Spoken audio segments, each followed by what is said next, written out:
आज हम बनाएंगे चावल की कचरी। उसके लिए मैंने यहाँ पे लिए 2 गिलास चावल। इनको हमने 3 दिन पहले पानी में भिगो के रख दिया था। आज हम बिल्कुल पुरानी तरीके से बनाने वाले हैं, जैसे पहले बनते थे ना, भिगो के चावल रख देते 2-3 दिन पहले और उसके बाद ये देखिए चावल इस तरह से एकदम मसलेंगे आप तो फूटने लग जाएंगे। तो मैंने ये चावल 3 दिन पहले भिगोए थे, अब अच्छे से फूल के साफ़ सुथरे हो चुके हैं। मैंने इसका पानी निकाल दिया। अब मैंने यहाँ एक पतीला ले लिया, इस तरह का बड़ा सा बर्तन, जो कि चूल्हा जलता है ना, तो इसी बर्तन को हम चूल्हे पे चढ़ाते हैं।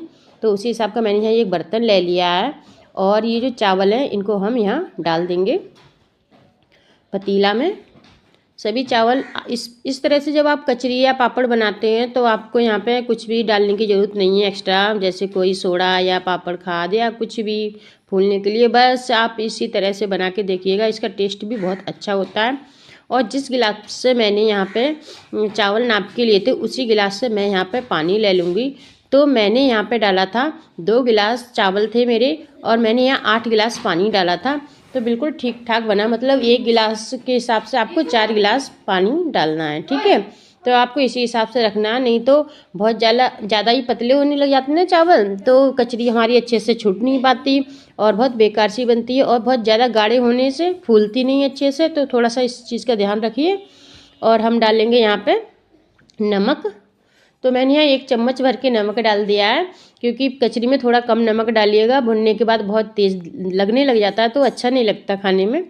और हम और कुछ भी एक्स्ट्रा नहीं डालने वाले हैं। अगर आप चाहें तो यहाँ सिर्फ अजवाइन डाल सकते हैं, वो भी बाद में। अभी डालेंगे ना तो इसका कलर थोड़ा पीला हो जाएगा। तो अभी आपको कुछ भी नहीं डालना है, जो भी डालना है चावल को अच्छे से पका लेंगे उसके बाद ही डालेंगे। तो चलिए, मैं इसे पहले तो गैस पे मैंने चढ़ाया था, लेकिन थोड़ी देर में मैंने देखा गैस जल नहीं रही है, तो फिर मैंने इसको चूल्हे पर रख दिया था। फिलहाल तो मैं गैस पे ही चढ़ा देती हूँ।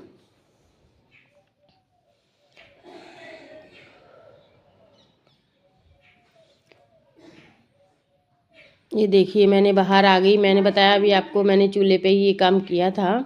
तो ये देखिए चावल इस तरह से बनके तैयार हो गए। जैसे नहीं हम खिचड़ी बनाते हैं, मूंग दाल वाली खिचड़ी बनती नहीं, बस उस हिसाब से समझिए बनके तैयार हो गए हैं। आप यहाँ पे कोई पन्नी ले सकते हैं, मेरे पास अभी कोई पन्नी नहीं है इसलिए मैं यहाँ साड़ी का यूज कर रही हूँ। ये साड़ी या दुपट्टा सबके पास ही रहते हैं, कोई पुरानी साड़ी ले लीजिए साफ़ सुथरी। और इस पर थोड़ा छुटाना दिक्कत हो जाती है, मुझे पता है, वो भी मैं तरीका आपको आगे बताऊँगी। तो मैंने फ़िलहाल इस तरह की वाली मछली मैंने ले ली। मैं जानती हूँ के पास ये नहीं होती, उसके लिए मैं आपको एक दूसरा बहुत अच्छा सा बताऊँ। इसके साथ कई सारी छोटे छोटे से हॉल्स होते हैं, किसी में बड़े होते हैं। तो आप अपने पसंद के हिसाब से जो भी चाहें वो यहाँ पे एक प्लेट डालें और मैं यहाँ चम्मच की मदद से भर लेती हूँ। अभी काफ़ी गर्म है चावल, तो मैंने इस वजह से यहाँ पे एक कपड़ा ले लिया। आप भी एक कपड़ा का यूज कीजिएगा, क्योंकि ये पकड़ने में बहुत ही ज़्यादा दिक्कत हो रही है और ये कसने में भी समस्या हो सकती है। तो मैं एक कपड़ा भी ले लूँगी जो कि मैं पकड़ने में यूज करूँगी। ये देखिए, क्योंकि मैंने बताया ना मुझे कसने में बहुत ज़्यादा दिक्कत आ रही थी, पकड़ा ही नहीं जा रहा, इतना गर्म हो गया ये गिलास। तो मैंने इस तरह से यहाँ अच्छे से सेट करके कपड़े से पकड़ लिया है।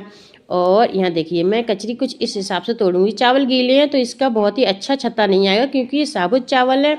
अगर आप चावल का आटा आता है ना, उसको आप अगर मतलब गूंदते हैं और उसके बाद उसे पकाते हैं तो उसके छत्ता बहुत अच्छे बन के तैयार होते हैं, लेकिन खाने में स्वाद ये ज़्यादा लगता है। तो देखिए मैं कुछ तरह से तोड़ रही हूँ। वैसे तो हम लोग होती है उसे लेते हैं, लेकिन अब की झड़िया से हमारे यहाँ पे टूट नहीं रहे हैं, तो मैं यहाँ पन्नी का या फिर इस तरह से मशीन का यूज करती हूँ। तो ये देखिए मैं कुछ इस तरह से गोल गोल छत्ते से बना लेती हूँ। इसके एक एक जगह पे थोड़ा थोड़ा डालेंगे और इस तरह से छत्ते जैसे बना लेंगे। ये देखिए ये काम जल्दी ही हो जाता है, एक बार में ही काफ़ी सारे छत्ते इसमें निकल जाते हैं। ये देखिए जैसे ही चावल ठंडे होने लग जाते हैं इनकी शेप अच्छी लगती है, गर्म की वजह से इनकी शेप में थोड़ी सी दिक्कत थी, लेकिन मैं जब आपको दिखाऊंगी ना सूखने के बाद और भुनने के बाद, बहुत ही सफ़ेद एकदम शीशा जैसी कचड़ी बनके तैयार हुई थी ये। और इसके बाद मैंने यहाँ पे इस तरह की दूसरी प्लेट ले ली है और इस प्लेट को भी हम यहाँ डाल देते हैं और सेम तरीके से भर लेंगे चावल।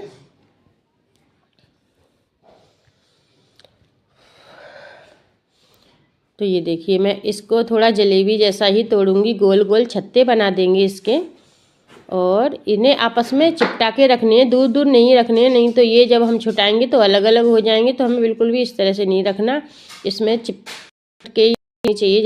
जलेबी बनाना बस उसी से चिपटा चिपटा रखनी है हमें। और ये देखिए इस तरह से मैं यहाँ तोड़ जा, ये देखिए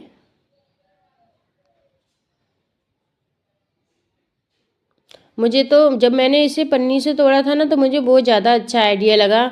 इस मशीन से तोड़ने में बहुत ज़्यादा दिक्कत आ रही थी, और पन्नी वाला जो मैंने बाद में ही पन्नी में भरे थे चावल, तो मुझे वो ज़्यादा बढ़िया लगे। अगली बार मैं सोच रही हूँ कि मैं पन्नी से ही तोड़ा करूँगी, इससे नहीं तोड़ेंगे, ये बहुत ज़्यादा बढ़िया नहीं लग रहा तोड़ने में। इससे काफ़ी टाइम भी लग गया मुझे यहाँ, तो मैं थोड़ा जल्दी जल्दी इस काम को निपटा लेती हूँ ताकि वीडियो भी बहुत ज़्यादा लंबी ना हो जाए। तो फटाफट से मैं जितने भी तोड़ने हैं उतने मैं यहाँ पे तोड़ लेती हूँ। मैंने 2 ही तवा यहाँ पे यूज़ किए थे, जो प्लेट्स थी, एक पतली वाली कचरी वाली और एक जलेबी वाली। तो इस तरह से मैंने पूरी खाट पे तोड़ के भर दिए। आप होली के लिए इस तरह से कचरी बनाइएगा। ये पुराने ज़माने की कचड़ी है, जैसे पुराने टाइम पे बनती थी ना, बहुत अच्छी भी लगती है खाने में और बनाना भी बहुत ज़्यादा ही आसान है। तो चलिए अब मैंने यहाँ पे एक पन्नी ले ली है, कोई भी मोटी पन्नी होनी चाहिए, जैसे रिफाइंड की होती है, दलिया की होती है, इस तरह की पन्नियाँ लीजिएगा। और इसको हम चावल भर लेंगे और थोड़ा सा देखिए यहाँ पे कोना कट कर देते हैं। एक पोटली भर लीजिए और यहाँ देखिए इस तरह से आप कोई भी शेप दीजिएगा, स्टार वगैरह की, जलेबी की, ये बहुत ही आसान रहता है। तो आप इस तरह से आराम से तोड़ सकते हैं। यहाँ पे पन्नी से बहुत जल्दी टूट जाते हैं। देखिए मैं कितना जल्दी जल्दी तोड़ रही हूँ, और अब ठंडा भी हो चुका है। तो अगर आप पन्नी से तोड़ें तो चावल ठंडे हो जाने दें तभी तोड़ें, क्योंकि गर्म चावल होते हैं, पन्नी में डालेंगे तो पन्नी फट जाएगी और आपको पकड़ने में भी दिक्कत होगी थोड़ी सी। तो आपको जो भी पसंद हो वो आप उस हिसाब से यहाँ पे डिज़ाइन बना लीजिए। मुझे ज़्यादा बढ़िया डिज़ाइनें नहीं आती, ये बच्चे अच्छे से बना लेते हैं, लेकिन अभी बच्चे घर पे नहीं है तो मैंने ही कचरी बना ली थी। मैं इस तरह से कुछ स्टार जैसे बना देती हूँ, बच्चों को अच्छे लगते हैं। बच्चों को ये सब चीज़ें ज़्यादा बढ़िया लगती हैं, स्टार वगैरह की बनी हुई। जब ये सूख जाएंगे तो मैं आपको दिखाऊंगी। तो ये देखिए ये सूखने के बाद छूटने में बड़ी ही दिक्कत हो रही है, ये बिल्कुल भी नहीं छूटना चाह रहे हैं। तो अब हम क्या करेंगे, यहाँ पे ले लेंगे पानी, और पानी के छींटे इस तरह से देखिए यहाँ पे लगाएंगे। जब भी आप कभी कचरी को बनाएं और ना छूटे तो आप पीछे की तरफ से थोड़ा पानी छिड़क दें इन पे। ये देखिए मैं इस तरह से यहाँ पे पानी छिड़क रही हूँ ना पूरे पे, आप इसी तरह से पानी को डालिए। अच्छे से भीग जानी चाहिए कचड़ी हमारी, बिल्कुल भी दिक्कत नहीं होती, फिर छुटाने में आसानी से छुट के तैयार हो जाती है। पूरे के पूरे छत्ते छूट जाएंगे, बिल्कुल भी नहीं टूटते ये। देखिए मैंने यहाँ पूरा ही तल कर दिया है साड़ी को,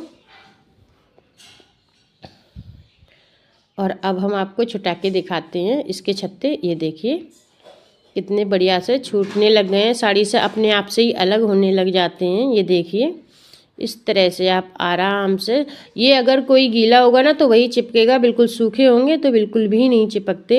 ये छत्ते बहुत ही आसानी से निकल आते हैं साड़ी से। तो ये बहुत ही अच्छा आइडिया है, आप इस तरह से कोई भी डिजाइन की कचरी हो साबुत ही निकल जाती है, बिल्कुल टूटती नहीं और आसानी से काम हो जाता है। तो चलिए ये इसको मैं एक बोरा पे डाल के प्लास्टिक के पे सुखा देती हूँ, और ये देखिए सूखने के बाद कुछ इस तरह की दिखाई देती है आपको, एकदम साफ़ सुथरी कचरी हमारी बनके तैयार हो जाती है। तो चलिए अब हम भूनेंगे, तो तेल को अच्छे से गर्म कर लेते हैं। और ये देखिए एक कचरी को जैसे ही आप तेल में डालेंगे ना, तो देखिए फूलने के बाद किस तरह की दिखाई दे रही है आपको, बड़े से छत्ते बनके तैयार हो गए हैं इसके। ये सरसों का तेल है तो इस वजह से थोड़ा सा पीला दिख रहा है, अगर आप रिफाइंड में सेकते हैं तो वो बिल्कुल सफ़ेद छत्ते दिखाई देते हैं।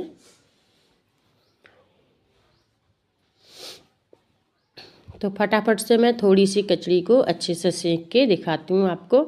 ये देखिए मैंने यहाँ पे 2-3 छत्ते एक बार में ही डाल दिए और ये अच्छे से सिक चुके हैं। तो आप फटाफट सेक लीजिएगा, इसी तरह से जल्दी सीख जाते हैं। और भाई वीडियो अच्छी लगी हो तो एक लाइक कर दीजिए, और चैनल को अभी तक सब्सक्राइब नहीं किया है तो कर लीजिएगा। और ये देख लीजिए कचरी भी कितनी बढ़िया बनके तैयार हो चुकी है। तो आप इस तरह से ज़रूर बनाइए और फिर देखिए इनका स्वाद कितना बढ़िया लगता है। मैं आपको और भी कई सारी कचरी की वीडियो पहले डाल चुकी हूँ, आपको उनमें से कौन सी पसंद है मुझे बताइएगा। और ये वाली कचरी आप ज़रूर बना के देखिए, बहुत